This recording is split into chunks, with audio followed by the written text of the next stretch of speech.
Hey guys, Tim Kutch. I just wanted to do a video on probably the number one reason for my success through the years, something I got very good at early on.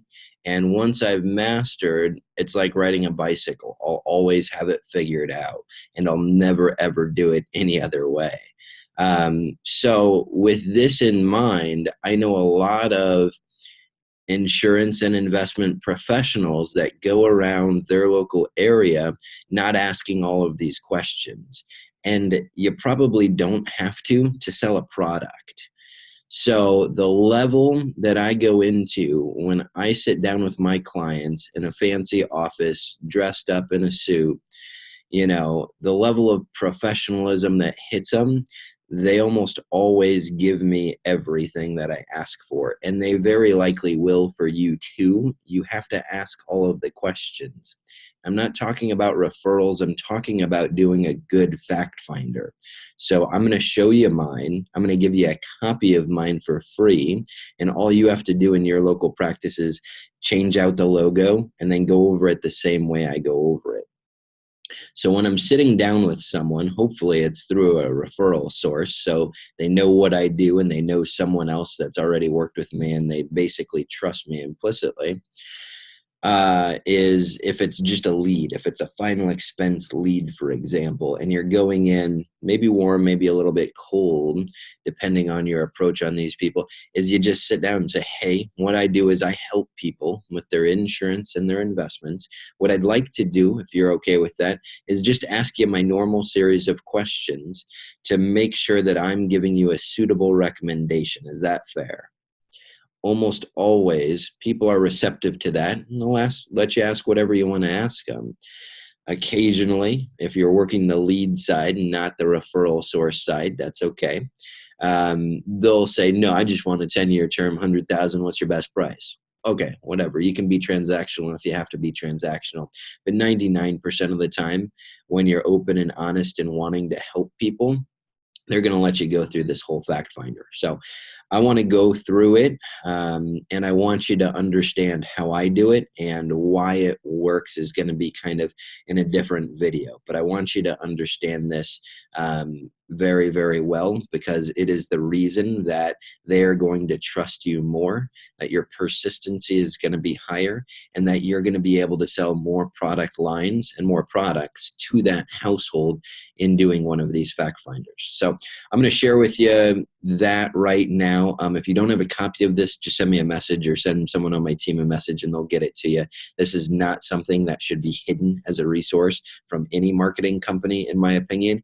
Everybody that walks the streets and says that they're an insurance or investment professional needs to be doing something like this. And if they're not getting all of the opportunities in the household and not really servicing that household fully, and kind of leaving a back door open, in my mind. Because if you're just going in there and selling a Medicare, or if you're just going in there and selling them a term policy, when I walk through that door to finish whatever you couldn't, whether it's the annuity or assets under management or disability or long-term care, because you didn't ask those questions, I'm going to replace everything in that household, and they're going to trust me and like me more. So that's the reason for doing this fact finder, and it is so a part of, once you really get going on it, your career. So let me bring that up here. Okay, so like I mentioned, this is just simply and I call it the 3 Fs, and I'll tell my clients, I'm going to ask you about the 3 Fs. These questions are first going to be designed to ask you the facts and the figures, and that's what I'm going to put on this sheet. But I'm also, at the end of this, going to ask you your feelings towards all of this, so I can get kind of where in your gut you're really at on a comprehensive level towards these different things. So when I go through this, obviously, hopefully you've got their name, and hopefully you've got their date of birth and gender and address and phone number, just from whatever lead source you're using or from whatever referral contact sent you that stuff. So hopefully you've got that basic information. When I go into a meeting, I have this partially filled out in a manila folder in my black binder, all ready and prepared, so that I'm not writing unnecessary stuff when I'm actually in front of the client. I've got the basics there. So the only thing on this page I leave until I'm writing a piece of business is social security number. When you're just shaking hands and meeting someone, you're not going to ask them their social right away. You're going to wait until one of the carriers is going to require that for you. So you're going to make sure that you gather name, date of birth, gender, address, the phone numbers, home, cell, and business phone. And for each, the client and the co-client. It's not to say one's the client, one's the, other. They're both going to be your clients. You can make sure that the first person that you have contact with is the client, and then the next person, their spouse or whoever it might be, is going to be the co-client. So that's how I do it. It's just whoever's name I was given first or whoever's lead was generated first, that's going to end up being the client. So I don't differentiate male, female here.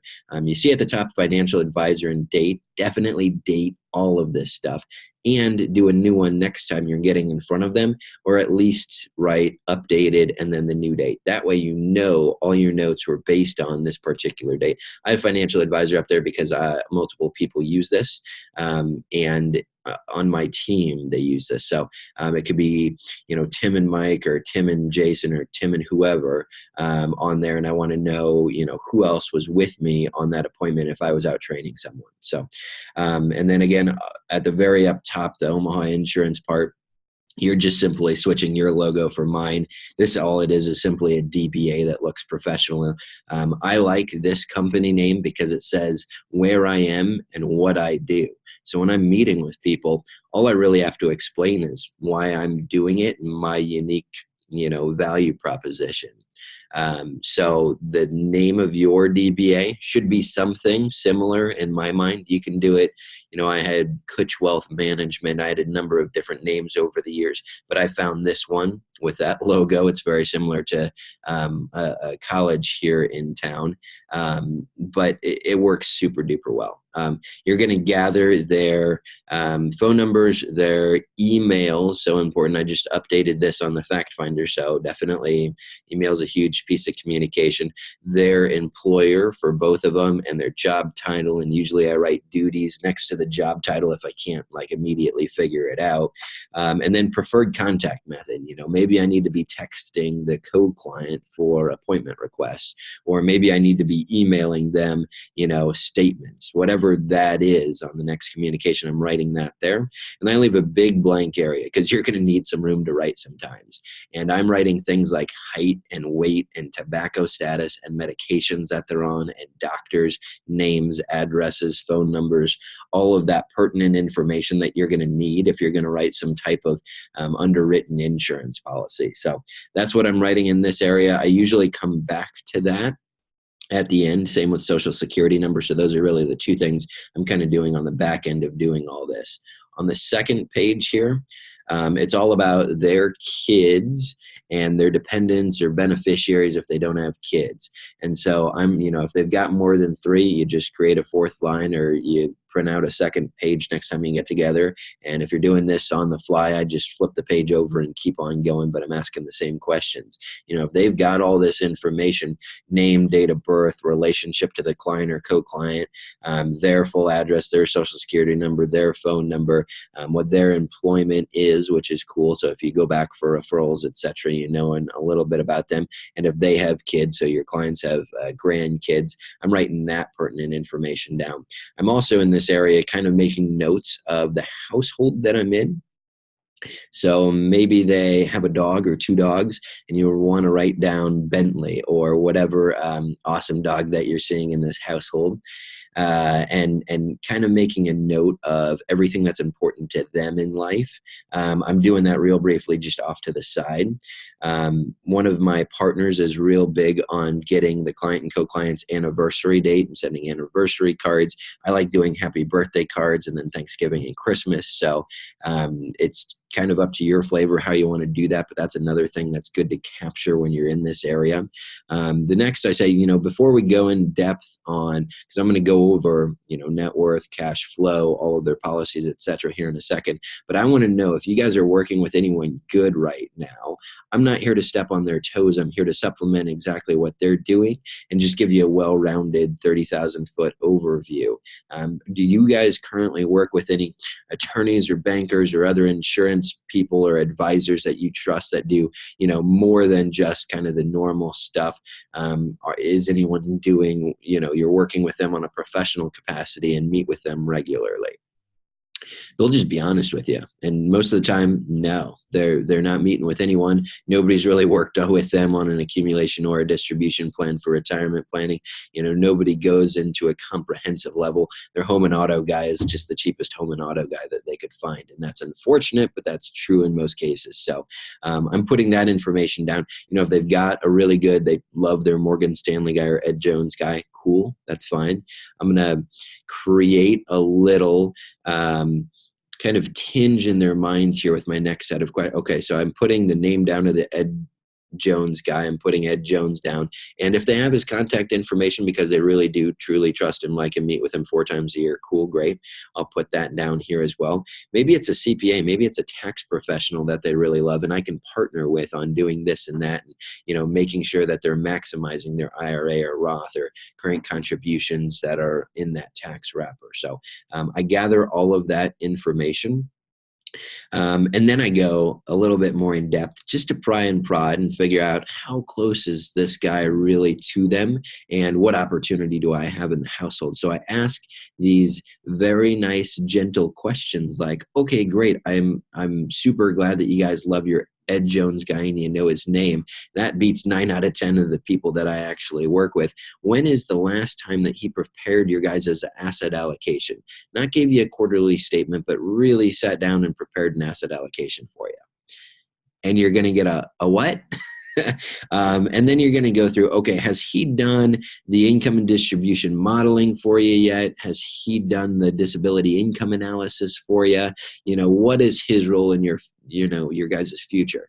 And they go, we just get quarterly statements and he grows our money a little bit. Okay, great. Now we've created okay, so you just give him your money and you hope he's doing the best thing for you, but he's not really a planner. He's not really helping you. He's just the transactional Ed Jones guy. Okay, that's fine. I'm not bashing Ed Jones or any of the other ones out there, but they usually don't do insurance and some of the other stuff. The reason I've been successful in this is because I look at everything. You don't go to the doctor and say, hey, I have a stomach ache when you also have the flu, you also have a headache, you've also been vomiting all day. You don't tell him one piece of the puzzle. He's going to diagnose you wrong. He's going to give you the wrong, unsuitable advice because you didn't give him all of the information. So when I go through this, it's pretty easy to understand.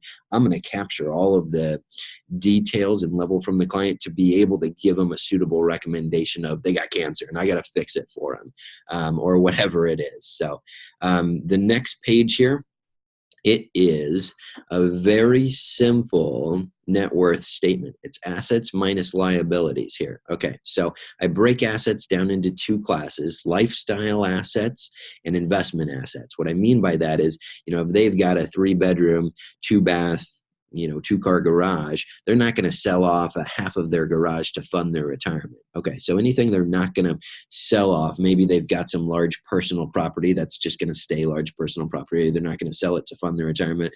I'm going to put in lifestyle assets. So I'm going to put that type of stuff in there, and we're going to gather the details. When they bought it, the amount that they bought it for and the market value of that.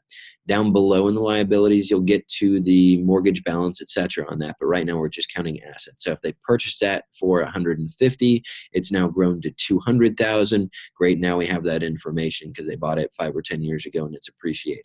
Okay. I'm asking people all of the details about their investment assets now. This is where the rubber really meets the road. So, most people are going to have some type of safety net, some type of savings that is going to be their emergency fund. Okay. And I use that word because I want them to think real heavily, if something happens and there is an emergency, how much money do I have access to immediately today in the next 30 minutes type of a deal? Could they go to the bank and get it?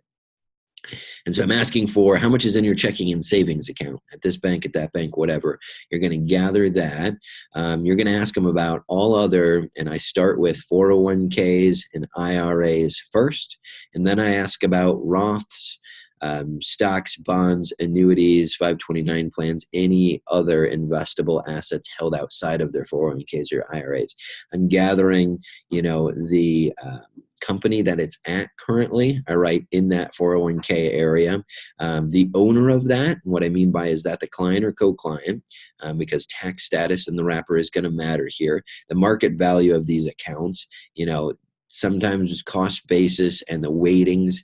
Well, sometimes cost basis matters. The weightings always matter. So for that, you're going to want a current copy of their last quarterly statement, essentially, and if they're currently contributing to this account. So if you know all of those details, now we're going to be able to project, if they keep doing what they're doing, what their net worth is going to be when they turn 65 or 67 or whatever their retirement goal is for themselves. You're going to be able to project that for them. Pretty cool. So we've gathered all that. If they don't know that, that's okay. Hey, we'd like to, if we've got a few minutes here, I booked off an hour for this appointment. What I'd like to do is just call the company. One, see if they'll email you your last quarterly statement. Two, figure out how much money's actually in there. And I can tell them, hey, the market's been doing pretty well. So you're going to be mildly surprised at how well it's doing, especially if you're currently contributing and you're getting DCA dollar cost averaging with all of that. Or if the market's just tanked, like I was meeting people in January and I said, October and December was terrible. Let's take a look at where this thing actually is now, because we've had a couple of bad months that, wiped out most of the gains even for 2018. So when you're seeing that, you can kind of give them a hint of where you think this is going to end up. And I'll go further on the investments and how I sell the strategy behind my AUM and my annuities that I do. So AUM, assets under management. Sorry, I'm going to define some of these terms so that even brand new agents are going to understand, okay, you've got to be securities licensed to sell assets under management. You need an insurance license, and then the NAIC suitability for your particular state, plus a lot of carriers on the annuity side are going to require their own training. Maybe it's a PowerPoint, maybe there's a little bit of a quiz. But either way, there's kind of those things that you'll need, plus your insurance license to be able to sell those annuities. So once I've gathered all of their assets, their lifestyle and their investable assets, we're going to go into liabilities. I'm not going to ask them for everything ever. I just want a general roundabout. Okay, how much do you owe on your mortgage? Do you have a second mortgage? Do you have any other rental properties or any other stuff that you've got outstanding? Do you have credit card debt? Here in Nebraska, it seems like everybody has a $10,000 debt to Nebraska Furniture Mart for a couch that was 0% interest for 36 months, and they bought a $10,000 couch or a $10,000 TV. So student loans, any other debt that they might have, I'm putting here in the liabilities column. And then, at the bottom, it's just kind of a reminder. Do we have copies of their investment statement? Super important, because if we're rolling money into annuities or AUM for securities type stuff, a lot of times they're going to require a current statement. So we're going to need to gather that. And again, you can just do a quick phone call if the client doesn't have that handy. Some people are super organized and say, yep, right here in this drawer, I've got it all for you.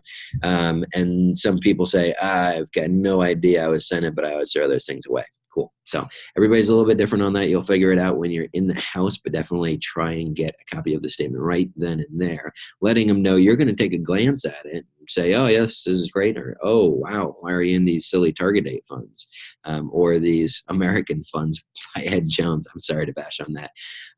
So now we're moving on to cash flow. So I want to know income sources. Usually they're jobs. Okay, if we're meeting with people under 65, and their business income, rental income from businesses or land or second houses or any other income source that they have. And then I'm going to go into, okay, Social Security. Have you been working long enough? Are we going to get that? At what age do you think you're going to start it? Has it already started? Can we go to SSA.gov and get a current statement and figure out the amount that this is going to be so we can do some really good planning for you? And if they haven't been there, we'll just walk them through it. We'll help them get that amount. And if you haven't done that, I'll do another training video or work with you one-on-one to go through that, because it's super duper easy and simple. The only tricky part on SSA.gov is they got to identify themselves correctly. So if they don't know what street they lived on, or leased an auto loan 4 years ago, or financed a mortgage 7 years ago, it's going to be tricky to get them in there. I've had clients that definitely lock themselves out of those by answering those questions wrong, but that's for another video. So I'm gathering all of their income sources. Some people, like teachers or railroad folks, will have pensions, and that's good to get that. A lot of times in pensions, and I'll go through a whole pension maximization video for you guys at some point, and how that ties into life insurance. It's huge. It's one of the biggest selling in my book of business. Pension maximization is how I sell the biggest life insurance policies for the highest dollar amount. So I'll go through that with you, because you definitely need to understand how to get the big cases out of some of these. So I'll save that for another video. And then you're going through their expenses. I don't need to know how much they're spending on TV and internet and everything. I know some people go in there and, Rob and a handful of guys are trying to save them $10 on their cable bill so that they can sell them $10 more of life insurance. I get it. I love it. God bless you. You're going to do a 30-minute call with Cox or Time Warner or whoever's in your area to fight for your clients. I love it. I'm just asking them, how much are you spending on a monthly basis? You basically know. And I'm going to ask them, the follow-up to that is, I've got your income, I've got your expenses, I've got to kind of guess here, but do you feel like you're gaining and you've got some discretionary income and you're saving it on a monthly basis? Do you feel like you're basically breaking even on a monthly basis? Or do you feel like you're going negative a little bit and adding to your credit card debt? And they'll tell you pretty clearly. They have a good feeling of where they're going, but you can also write down what they say based on their income and their expenses on a monthly basis. So that is their cash flow page. And then this very last page here, and like I said, this is only maybe 5 pages here. We're getting super in depth. So now I'm going to ask them about their life insurance. I want to know what company it's at, who the beneficiary is, because maybe it's old and they haven't updated it from an ex-spouse or previous relationship, or maybe their last beneficiary was their mother because they didn't have anyone else and that person's passed. And anyway, I want to know the details of these things, because if they know that they're going to have to do a lot of work and, get a new beneficiary and do all this and that anyway, a lot of times, even if I match dollar for dollar what they've got, they'll just go with me because they like me and they trust me and I'm doing a whole plan for them, and they're going to have to update their beneficiary and stuff anyway. So couple of things on that. And then obviously don't be replacing those guaranteed issue or modified plans if they're within those first 2 years and they're already growing. But now if they've got immediate type of final expense and they're still in good health, you can go through, and I'll go through more life insurance stuff with you guys at some point. But if there's cash value, we can either roll that over, or they can get it as a bonus to get caught up on credit card debt or just get ahead on their checking savings account type of a deal. But I want to ask that level of detail: beneficiary, death benefit, premium, the company that they're working with, if there's any cash value, the date that they started it, the length. So if it's term policy, how long that it was initially, plus with the date started, you're going to have all of the information on that. If they don't know things like cash value or, the length and that sort of stuff, cool. Let's just call the company. It'll take 5 minutes. Obviously only during working hours. So if you're meeting with people between 6 and 9 in the evening, you're not going to have as easy of a time, but you can always schedule on the client's next, Saturday. Maybe the company's open on Saturdays, or during their lunch hour, they can call, or you guys can do a conference call so you can get all the right questions. I bring sticky notes on me, and I call them homework assignments for my clients. And so anything they don't know that they want to get figured out, because most of these clients want to know what's going on in their financial life, especially when they've met with me and I'm asking them these questions and I don't live in their household, and I'm getting to the level of knowledge that I should have as a professional, and they don't know these answers. They feel like they should get these answers for you. So they put them on that. They put that on themselves, really. Disability insurance, a lot of people have it through work. Great. Okay. If we got to call your HR guy, but if you get disabled, how much are you going to actually get on a monthly basis? How long is that going to last for you? Do you have short term? Do you have long term? What's the elimination period? Are these return of premium? Did these did you buy these through an outside company? How much are you actually paying for these? What company are you going with? And if they don't have it and they're in their working years, this is a big topic. They need to get some type. There's even accident only if they don't really have the budget for a really good disability insurance plan. And I'll go through a number of carriers and things that I find appropriate for that. Then I'm asking them, especially if they're 50 or older, that's usually my cutoff. Sometimes, depending on net worth and a number of other factors, I'll go a little bit younger on long-term care insurance.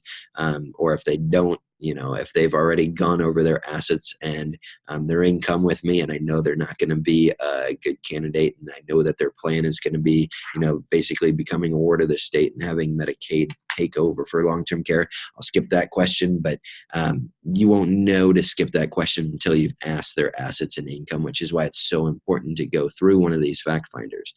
Health insurance, who it's with, is it through an employer? Are you a small business owner and this is through an outside company? How much are you paying? What company is it with? The premium, the deductible, the policy number. I try and gather policy number on just about everything, even though I don't write it in every column. The reason for that is when I create a comprehensive plan for them, even if they don't have everything with me, I'm going to give them a one sheet. And this is going to be, it's an online password protected deal. And it's going to say their life insurance, their disability insurance, their long-term care, their health, their investment accounts, and it's going to list, how much is in all of their investment accounts, what the policies pay for all of the insurances, the company that it's with, and the phone number for it. So when they have questions about this, boom, they've got all of the pertinent information. And I'm doing that for them for free, whether they do the policies with me or not.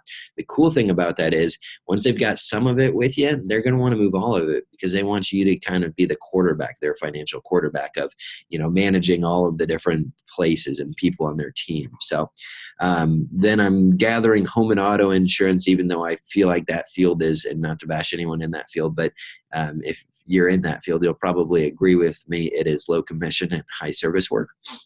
So I've got partners that do that here in my local area that I just send that over to. Sometimes there's a split, sometimes there's referrals back and forth, but we always make it fair and equitable to both parties. So you can do that in your local area. Dental vision insurance, cancer, heart, stroke, AD&D, any other insurances that they might have. I'm trying to gather all of the details and say, I've got an idea of what you guys want to do with everything now. And if I'm going to help you with the insurances, I've got all of the details. Let me do a good case design for you. I'm going to go back to my office. I may have to call a couple underwriters depending on the medical conditions. I may have to call a couple of advanced specialists in the marketing department and figure out how best to do your case design if we want to do some type of survivorship policy or get a little bit more advanced estate plan set up for you guys. That's going to involve the use of one of my attorney partners to do a trust. There's a whole number of things that you can go through to really set that second meeting. Now, if you're set this on final expense and you've gone through this fact finder and you know that they just need a final expense and you've got a quoting tool and you've got an application already, just go ahead and do it and make it one and done. For anybody that I feel like I'm going to make less than $1,000 on it, that's just my personal cutoff, I'm going to try in one appointment close it. So if it's just that simple, final expense or term policy or health insurance, and that's all they've got going and I can't capture anything else based on doing that whole fact finder, then I'm just going to say, okay, well, it's very nice to meet you. I'm going to put all this together for you. These are the best plans that I feel for you, and I'll just do it on the spot and walk through the carriers with them and sell it. Or, hey, there's a couple of things here I want to come back to the table about. What are your feelings on? And then I'll name the certain insurance or investment policy that I'm looking to do a case design for them on. Or I'll just tell them, hey, based on the statement I saw in this old 401k, it's kind of out of whack with you. What I'd like to do with you is have you fill out an RTRQ. Risk tolerance, risk questionnaire. And I'm going to show you that here during this fact finder because it is part of my fact finding process. But I won't go any more in depth on any of the investment stuff. Give me 1 second. I'm going to go over this really quickly. And then I got to run. So I'm sharing that. How do I share my RTRQ with you real briefly? I've hit it on myself. There it is. Okay. It's designed by Robert Ibbotson, Nobel Prize winning for the strategy. All it is going to ask them 8 questions. 2 are based on their time horizon. When do you want to withdraw money? Once you begin withdrawing money, how long do you want it to last? Then 6 more risk questions. So what's your goal with these investment money on a portfolio basis? These are your best case results. These are your worst case results. Where do you feel comfortable on the spectrum? What's your focus on it? This is another spectrum question. If you've got some losses, would you change your portfolio? Would you wait a while first?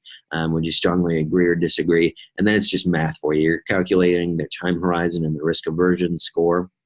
And then you're putting it into some type of map, and you can have access to this. I'll send you this if you want, totally free. This is based on when I was with my time at AXA. And you don't need them to sign it or anything. This is a kind of a CYA thing because you want to know how conservative or aggressive they want to be in their investments. But once you've done this and you figure it out, okay, they're a moderate or a moderate plus, or they're totally aggressive because they're 22 and they've got this money, and whatever, if the market tanks, whatever, they've got lots of years to build it back up. They just are shooting for high returns. So once you've got all of this done, the fact finder, you're going to be able to go through a big long case design. So my next videos will go more in depth on case design, product knowledge, and that sort of stuff. But you have to be doing these fact finders. Without a fact finder, without this risk tolerance questionnaire, you're not going to be able to sell them an annuity or really any other insurance suitably or appropriately. And I was talking with a friend, Medicare, especially Advantage and PDP, you're not really supposed to cross-sell, all of the other things in that meeting, okay? But it never hurts to go through this fact finder. And knowing your client more and better and asking them more questions is never going to get you in compliance trouble. It's always going to help you if you know your clients better. So that's my 2 cents on all of that. And then obviously, if they start bringing up questions and stuff, you can feel free to schedule another meeting on other topics and that sort of stuff if you're in that Medicare world. So that is my quick overview of the fact finder and the risk tolerance questionnaire. I'm sorry to cut this off a little bit short, but all my other videos will go more in depth on everything else. I just wanted to get this there and out there to you, and how I go over a fact finder. Of course, the setup to this is asking them if they're comfortable going through this series of questions. Once you've asked all of these questions, almost always when you say, hey, I see this option and that option, and I want to take a couple of looks at things, and I want to get a copy of your guys' current statement, almost always they're going to let you come back and show them your plan. Once you pitch the plan and you're amazing at pitching the plan and you've got the great products and everything, they're going to take you up on that. So do the fact finder, get good at the fact finder. If you don't have a copy from your marketing company or your captive organization, just send me a message. I'll get this to you, again, free of charge. And the reason I give away all of my content and stuff that I use free of charge is because my whole goal is helping more people. It's not selling policies. It's not making it $10 trillion, even those are byproducts of what I do.